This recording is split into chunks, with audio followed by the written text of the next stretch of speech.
Okay, we're just gonna start. Yeah. Okay, Lina. We often share quotes we've come across, articles that remind us of one another, our conversations we've had, poems that speak to who we are, our values. And you recently shared with me a quote about friendship. Do you mind reading it? So the quote goes, "You'll fall in love with your friends. Deep, passionate love. You'll create a second family with them. A kind of tribe that makes you feel less vulnerable. Sometimes our families can't love us all the time. Sometimes we're born into families who don't know how to love us properly. They do as much as they can, but the rest is up to our friends. They can love you all the time without judgment. At least the good ones can." By Ryan O'Connell. It really expresses that there's love and friendship. Yeah, I mean, like that last line, like at least the good ones can. I think anyone reading that and having those good friendships, those friendships that you just carry wherever you go, wherever you are in the world, you think of those good ones. Yeah, I agree. It really encompasses what it means to have a good friendship, like you said. You're born into your family. You don't choose your family, but you do choose your friends. And so you do choose, it's the love that you choose within these friendships. Right. 100%. And I think also it speaks to that conditional versus unconditional love. It's a will love you to this point. I think that's where like having those good friendships come into play. I know that our friendship is one of the good ones, right? I think with friendships, like as you said, the really good ones, the ones that you choose, you get to create a safe space away from these social restrictions and yeah, and also family restrictions as well. Yeah. So it really goes into something. It pours into something larger than that. What makes you fall in love with your friends? Seeing them be who they are, seeing them feel like they can be who they are when they're around me, like friends sticking to their values and growing where there needs to be growth. We talk about, falling in love as this, like it has to be this romantic thing, and Right, like right. Valentine's Day is tomorrow, there has to be Mm-hmm. roses on the table from a significant other. I think people fall in love all the time, and it doesn't have to Right. be just that romantic person. I had a friend the other day, and she was telling me, she's like, "Ugh, do you ever think we'll find love?" And I was like, "We find love all the time." Soulmate isn't, at least when we were growing up, soulmate used to be like that romantic person, right? Like he's going to be my soulmate or Right. she's going to be my soulmate. Um, but like, as you grow older, you're just like, "Oh, that's my friend," and like that's like we're just soulmates because our souls connect. Right. I agree. I think you made a lot of good points, especially when it comes to romantic love, as you mentioned. Like there are these conditions. Even with romantic love, there's this kind of like unspoken contract. Like you have to do X, Y, Z. I wouldn't say that there's this contract among friends. Not that there aren't expectations, but I feel it's more just being. I feel like you find home within your friends. Yeah, What do you love about your friends? I feel at home with them. yeah, Like they're these living people that I consider home. right, right. There's this warmth to it, this space to be, and you're allowed to be.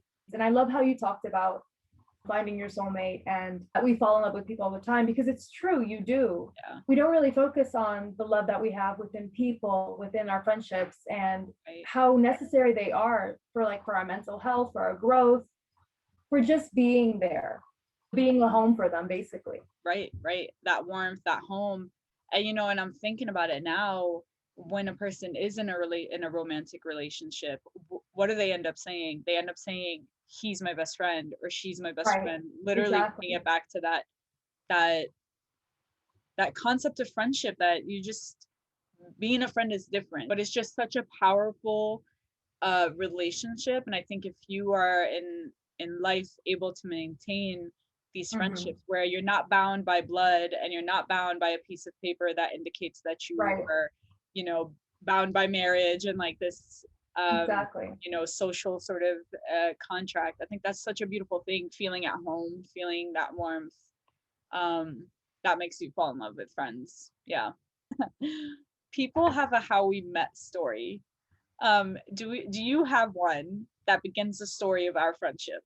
So we met in calculus class. I don't know if you recall this. Literally, yes. Did. Yeah. Yes, and you had a bag of books that you asked me to give to someone.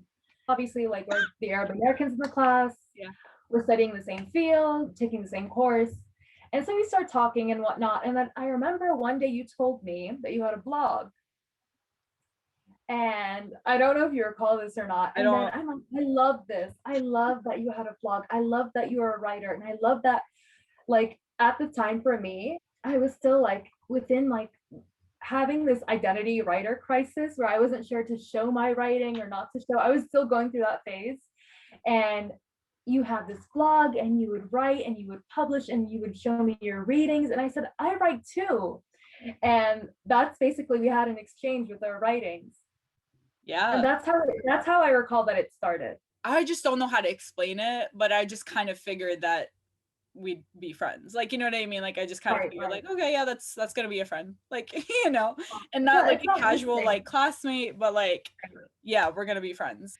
What do you think the foundation of our friendship is? Respect, creativity, integrity, and just safety. Like, you know, respect of who you are, boundaries. I learned a lot from you in that regard. I learned a lot. I consider myself that I learned boundaries from you, actually. Words are a foundation, that creativity is a foundation. I always learn things from you. I agree 100%. For me, I always consider like our conversations like going back to the drawing board. Like that's how it is with you. Like, and I learned so much from you. I learned so much, things I don't even think about. I feel like we're interesting people coming together, and I feel like we're interested at the roots at the same things, but we kind of diverge. Yeah. And then we come together. I feel at home with you and with our conversations. Oh, me too. That's the foundation of our friendship. I feel like there's a space to be and to think out loud, and there's also a space to just pause and to be. Sometimes I need my space, and sometimes I kind of just drop off the grid. I just don't feel like talking. I just kind of want to like sit with my thoughts, think something out. Sometimes if I'm like trying to like make a next move in my life, I just need that like, you know, space to do it on my own. You're one of the few people that understand that. And you sense that, and you might like sense that like, okay, I think she's like, you know, growing through a thing, so like let me like, you know, let her be, but like let her know that I'm still here for her. I feel like we're both very similar in this regard. We both need time to, you know, just to be still. Yeah. And just to reflect and just to, you know, brain dump. With boundaries, I learned so much from you about like emotional boundaries, physical boundaries, just learning how to be a more emotionally intelligent individual. Something that I love that I learned about you or from you is the sense of just being there, always showing up, even when you don't want to. I feel like you cut yourself short. You're very confident. And you're always thinking, you're always doing. That's something that I love about you. And that's something I love about this friendship. I feel like I'm the kind of person that I say my thoughts too much sometimes. I have these ideas and I don't usually move, but with you, like you push me to move. You like, we're going to act. We're going to show up. Yeah. And I love that about you. And I feel that's very rare, honestly. I mean, you said something about like, I'm always doing, and I feel like sometimes I need to like, you know, take a step back. It's like you're looking out for me, like, you know, I'm doing, and you know, I'm like, you know, you're going to motivate me. You're watching out for me in the sense of if I'm about to like go off a cliff, you're going to be like, dude, like, hold on. Like, Aww, you know, I love that. Take a step back. We reciprocate. I think that's one of the foundations that we have. The things you're telling me right now is exactly what I feel about you. And so we're basically mirrors, really. Yeah. Like we reciprocate to one another. Yeah. But I never knew these things that we share similar points of views to one another. Yeah. I love that. I love that. Yeah. You see, like, you know how they say like a mirror looking in? That's how this is what the friendship is. It's not just how we see one another, but also like in the work that we do. Like when I read your stuff, I'm reminded of like things that are important to me, things that I value. So since we started off at Birzeit, yeah, and now we're in completely different countries, yeah, how do you feel that distance affected our relationship or our friendship? So you're now in Palestine, which I would love to be there. I wish we lived in this world where, you know, Palestine wasn't kind of just a drive away. Like I get so jealous of my friends who have family in other states and Right. friends in other states. Like they don't have to go to another country. Like it's literally Exactly. another state. It's as if we're still in the same like place. If that Right. makes any sense. Like we still meet up, like, virtually Right. or on the phone. Virtually, obviously. We meet up and we just kind of go where we left off. It's kind of like we're still following each other's journey. And I think it has a lot to do with like, social media and that. But I think even without that, I think we are the type of people that once you connect with a person, Right. you're kind of going to maintain that connection. Exactly. I love how you put it that way, because it's true. Even though we're at like 6,000 miles and different time zones, it's very natural, even though there is distance. In Arabic, they say like البعد جفا, Yeah. to roughly translate, like distance does make things colder, just harder to connect. But with us, it doesn't seem that way. I feel like distance is the true test to friendships, to relationships, to love, really. Yeah. Not because it's the only way to figure out if a connection is real, but I feel like it shows how natural and how organic the connection is. Right. Like that I truly care about you, not just because we're in the same city or in the same state. I want to know what's going on. Like I truly care about your mental health, your well-being, how things are going on in your life, and navigating it between these two worlds that kind of right?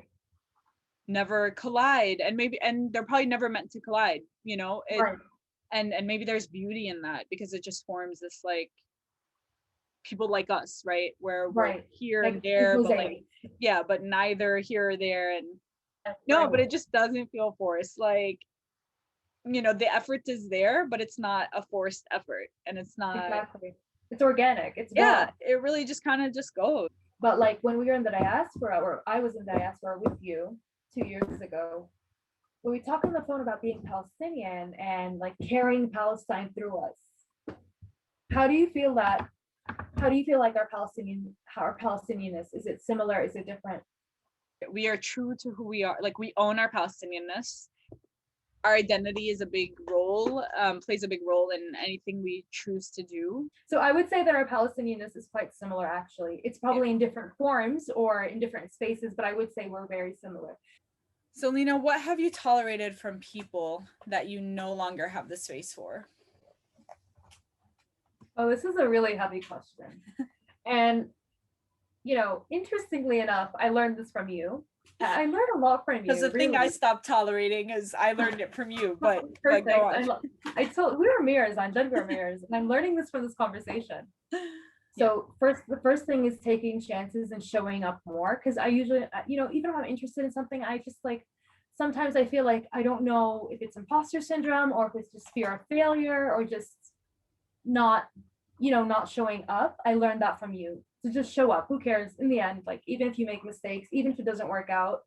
The second thing, this is more about people, calling out people when they're wrong. That's definitely it. Because there was a time in my life, and I hate that I used to think like this, because I feel like I think so much and I overanalyze, and I don't feel like people do this. And like I overanalyze little interactions, and I really do think before I do something. So sometimes people do things, even if they're aware or not aware that it's wrong or like it crosses certain boundaries. I learned from you, like, okay, just to pause and say, like, to make it known that they made a mistake, that they've crossed the boundary. Yeah. But one thing I've tolerated from people I no longer have this space for is really just this, right? This like not respecting of boundaries, but not, and I don't think everybody, and again, this goes back to like emotional intelligence. I don't think everybody has a concept of what a boundary is. And I don't think everybody is at the level of emotional intelligence that you might be at, or I might be at, or everybody's growing at different like levels, right? But I think there comes a point where it's that level of respect. And if you're just only calling me every time you have a problem, but you don't call me any other time, or if I had a problem and I'm calling you to like, tell you about it, or like kind of like vent about it, and you just so happen to not have time every single time, like, but I am seen as this person that like, well, she's a good listener, so I'm just gonna like call her up and cry about this, and I don't mind that. I mean, I like to be there for my friends whenever, but I've just noticed that I've made space for that, like, how are you? I'm one of those people that, how are you is used as a very, like, you're walking down the street and you say, how you doing? Like, and you move on. But I mean, for me, like, when I ask a how are you to somebody, especially when it's like like, it's not a random person in the street, I'm asking you, how are you? I really want to know how you are. Like, I'm not asking it as like a formal, like, courtesy to start a conversation. Like, how are you? Like, I really want to know how you're doing. Yeah, I had no longer have tolerance for people that don't even want to ask that, and don't care to ask that, but then they want to kind of like bounce off their issues. Right. Goodbye to one-sided relationships and friendships. Yeah, maybe that's what it is. Like the one-sidedness. We're not here for that. Right. It's 2021. There's this post that I saw the other day about like the difference between venting and emotionally dumping. With venting, you ask if the other person is ready to receive all these emotions. I mean, with emotionally like dumping on someone, you're just dumping on that person. It's one-sided. And that person who's dumping feels lighter afterwards, but the other person who's receiving all this info feels much heavier, wrapping it on love. Yeah. So we talked about love, we talked about intimacy. And we talk about this a lot, like, how do you feel that love is like within our culture? How do you feel that your perception or your definition of love is close to how our community's definition or like idea of love is? As Palestinians, I would say the Palestinian community is very collective in the way it works, right? So it's so love is a very collective notion. Like, it's a very, it happens in the collective. And you see this like within the day, like how we operate like within the diaspora too, right? There's still that collective bond. You look for the other Palestinians, you know what I mean? Right. I love that aren't just your family. Like, you don't just settle with your family and call it a day. You have to find out who the other Palestinians are. You are always going to be an extension of something bigger. You will never ever be forgotten because you are some sort of extension of somebody else who is in this collective sphere of love. In many ways, we express love, as I would think, as Palestinians, at least the love I've seen being expressed. Right. It's through our traditions. It's through our food. It's through our embroidery. It's calling your family back home. When we were growing up in the United States before we moved to Palestine, it was going to a Chinese restaurant, getting those cards so you can call back home. Like, you don't just kind of move on. You don't just kind of like immigrate and move on. I love that. Just kind of, that's how intimate it is. They just like, it's just kind of like always going to be with you. I'm close with that kind of love, that I do see love in a collective form. If I love you, I'm gonna try and love your circle, and love your family, and respect them and value them and beyond, and your culture and where you come from and like your history. I want to know more about that. That's what love is. Like, love is giving. As a Palestinian, like living here in Palestine, that's what we do. We give. Yeah. Like the typical like love language thing, like acts of service, but that's what we do. I would say I'm slightly more like, I focus more on the individual, like me as a person at times. I want to be within the collective, but I also want to be my own. Yeah. So I feel that's where I'm kind of different. And especially like right now, like we talk about this a lot as being young Arab women. Oftentimes, like, we aren't seen as for who we are. We're seen as who we're supposed to be, who we're supposed to be with, our future families. Like, we're tied in with so many other people who may exist and who may not exist yet. So yeah, I want to be who I am with that strong sense of self, but within this family, within this circle of love. Yeah. No, I learned a lot about the two of us. Yeah, definitely. About myself, about you. This was fun. It was. I love this. Thank you for this. Thank you so much. No, really. Thank you. I'm glad we decided to do this. I love this more than I thought I would. Like, I liked it, but yeah, it was really fun. Wrap it up. Yeah. Definitely. Okay. This was great.